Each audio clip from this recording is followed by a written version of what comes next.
പത്തരമാറ്റിൻ്റെ വരാനിരിക്കുന്ന ഒരു അടിപൊളി എപ്പിസോഡിലേക്ക് എല്ലാവർക്കും സ്വാഗതം.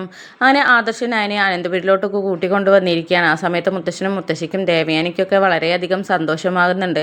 അങ്ങനെ ദേവയാനി ചോദിക്കുന്നുണ്ട്, മോളെ ആദർശ് നിന്നോട് ആദ്യത്തെ പോലെ തന്നെ അടുപ്പൊക്കെ കാണിച്ചു തുടങ്ങിയോ? നിന്നോട് വളരെ സ്നേഹത്തോടെയാണോ സംസാരിക്കുന്നത് എന്നൊക്കെ ചോദിക്കുന്ന സമയത്ത്, അതേ അമ്മേ, ആദ്യത്തെ പോലെയല്ല, അതിനേക്കാളും സ്നേഹമാണ് ഇപ്പോൾ ഇരട്ടിയായിരിക്കുന്നത്. അമ്മയുടെയും മരുമകളുടെയും സ്നേഹം ഇനി നേരിട്ട് കണ്ട് ആസ്വദിക്കാലോ എന്നൊക്കെ പറഞ്ഞിട്ട് സന്തോഷത്തോടു കൂടി എന്നെ കെട്ടിപ്പിടിക്കുകയായിരുന്നു എന്നൊക്കെ ഇങ്ങനെ പറയുകയാണ്. അപ്പോൾ ഇത് കേട്ടിട്ട് വളരെയധികം സന്തോഷത്തോടു കൂടി നിൽക്കുകയാണ് ദേവയാനി. അങ്ങനെ നയനയോട് പറയുന്നുണ്ട്, ഇനി ഒരുമിച്ച് ധൈര്യമായിട്ട് നമുക്ക് എല്ലായിടത്തും പോവാലോ, ആരും കണ്ടാൽ ഒരു പ്രശ്നവും ഇല്ലല്ലോ എന്നൊക്കെ പറയുന്നുണ്ട്. അങ്ങനെ പിന്നീട് നയന ആദർശിൻ്റെ അടുത്തോട്ട് പോവുകയാണ്. അങ്ങനെ മുറിയിൽ ചെന്ന ഉടനെ തന്നെ ആദർശ് പറയുന്നുണ്ട്, ഞാൻ ഏറെ നാൾ കാത്തിരുന്ന കാണാൻ ആഗ്രഹിച്ചിരുന്ന ഒരു കാഴ്ചയായിരുന്നു അമ്മയും മരുമകളും ഒന്നിക്കുക എന്നുള്ളത്. അതിനു വേണ്ടിയിട്ട് പല അമ്പലങ്ങളിലും നേർച്ചയാക്കിയിട്ടുണ്ട്. അപ്പോൾ ഇനി അമ്മയമ്മയും മരുമകളും ഒന്നിച്ച് ആ അമ്പലങ്ങളിലൊക്കെ ഒന്ന് പോകണം, ആ കാഴ്ച എനിക്ക് കണ്ട് ആസ്വദിക്കണം.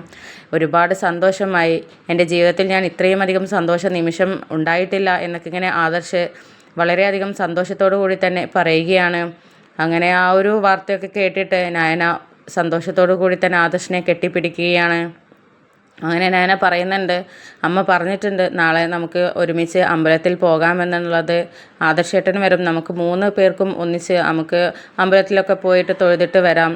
നമ്മളേറെ നാളെ ആഗ്രഹിച്ച കാര്യമല്ലേ, അതിനെക്കൊണ്ട് നമുക്ക് നാളെ തന്നെ പോകാം ആദർശേട്ട എന്നൊക്കെ പറയുകയാണ്.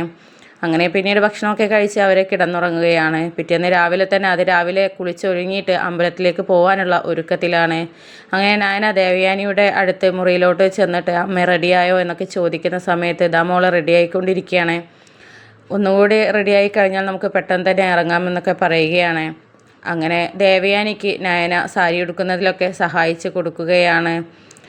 എന്നിട്ട് ഇപ്പോൾ എത്ര സമാധാനമായെന്നറിയോ മോളെ എന്നൊക്കെ ചോദിക്കുന്നുണ്ട് ദേവയാനി. അങ്ങനെ ആ കാഴ്ച കണ്ടിട്ട് നമ്മുടെ അനാമിക അതുവഴി വരുന്നുണ്ട്. മുറിയിലോട്ട് നോക്കുന്ന സമയത്താണ് നമ്മുടെ നയന ദേവയാനിക്ക് സാരിയുടെ ഞൊറിവുകളൊക്കെ ശരിയാക്കി കൊടുക്കുന്ന കാഴ്ച കാണുന്നത്. ഇത് അവർ ഇഷ്ടത്തോടു കൂടി ചെയ്യുന്നതാണോ അല്ലെങ്കിൽ മരുമകളെ കൊണ്ട് ദാസിപ്പണി ചെയ്യിക്കുന്നതാണോ എന്നുള്ള സംശയത്തിലാണ് അനാമിക നോക്കി നിൽക്കുന്നത്. അങ്ങനെ പിന്നീട് നയന തൻ്റെ മുറിയിലോട്ട് പോവുകയാണ്. എന്നിട്ട് ആദർശനോട് പറയുന്നുണ്ട്, ആദർശേട്ട അമ്മ റെഡിയായി കഴിഞ്ഞു, ആദർശേട്ട റെഡിയായി കഴിഞ്ഞില്ലേ, നമുക്ക് പെട്ടെന്ന് തന്നെ പോകാം, അമ്പലത്തിൽ തിരക്കൊക്കെ ആവുന്നതിന് മുമ്പ് തന്നെ നമുക്ക് പെട്ടെന്ന് പോയി വരാം ആദർശേട്ട എന്നൊക്കെ പറയുകയാണ്. ആ സമയത്ത് ആദർശ പറയുന്നുണ്ട്, ഓ നിനക്ക് പോകാൻ ധൃതിയായല്ലേ, അമ്മയും ഒന്നിച്ചുള്ള നമ്മൾ 3 ആളും ഒന്നിച്ചുള്ള ആദ്യ യാത്രയാണല്ലോ, അപ്പോൾ അതിൻ്റെ തിടുക്കത്തിലാണല്ലേ നീ എന്നൊക്കെ ചോദിക്കുന്നുണ്ട്. അപ്പോൾ ഇത് കേട്ടിട്ട് ഞാൻ പറയുന്നുണ്ട്, അതേ ആദർശേട്ട, ഞാൻ വളരെയധികം സന്തോഷത്തിലാണ്, നമ്മൾ ഒന്നിച്ച് 3 പേരും ഒന്നിച്ച് ആദ്യമായിട്ടാണല്ലോ ഇത്ര സന്തോഷത്തിൽ പുറത്തു പോകുന്നത്, അതിൻ്റെ ഒരു സന്തോഷം എനിക്കില്ലാണ്ടിരിക്കുമോ എന്നൊക്കെ ചോദിക്കുന്നുണ്ട്. അങ്ങനെ പിന്നീട് ആദർശം ദേവയാനും നയനയും ഒക്കെ അമ്പലത്തിൽ പോകാൻ വേണ്ടിയിട്ട് ഒരുമിച്ച് താഴോട്ട് വരികയാണ്.